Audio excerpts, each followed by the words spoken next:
important aujourd'hui, c'était de conquérir un public. C'était pas forcément la victoire.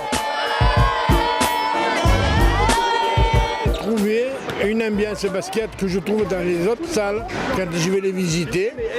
Ça a été vraiment extraordinaire. Fos ne pouvait pas rêver mieux pour ses grands débuts au Palais des Sports de Marseille samedi soir.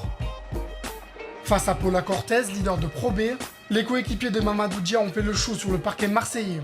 Sous les yeux des 3000 spectateurs présents, le FOPB prend rapidement le match à son compte grâce à Aurélien Toto Nkoté, intenable en ce début de partie.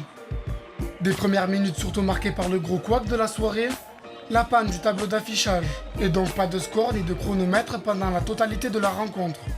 Un problème de taille qui ne perturbe pas pour autant les hommes de Rémi Juita, qui s'envolent dans le deuxième quart-temps, 44-29 à la pause.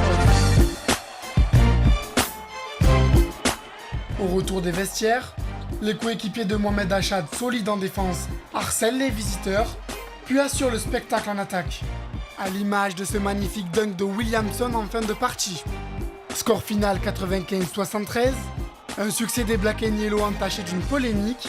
Une réserve technique a été posée par les Palois afin que le match soit rejoué, cette fois-ci avec un tableau d'affichage.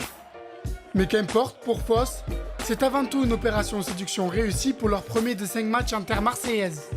C'est surtout la satisfaction du résultat, puisque c'était quand même pour Orthez, c'est pas un inconnu dans le monde du basket. La satisfaction du contenu, parce qu'on a produit un vrai jeu de qualité, notamment défensivement, on a été très dur, très intense, on les a pris à la gorge, on ne les a jamais laissés réciter leur basket. Et enfin la satisfaction de l'événement lui-même, je crois qu'il y a eu plus de 3000 personnes, 500 gamins qui ont joué toute la journée, c'était une grande fête du basket et l'événement est complètement réussi, c'est de bon augure pour dans 15 jours, avec la réception d'Antibes à nouveau dans ce palais des sports et j'espère qu'il y aura encore un petit peu plus de monde.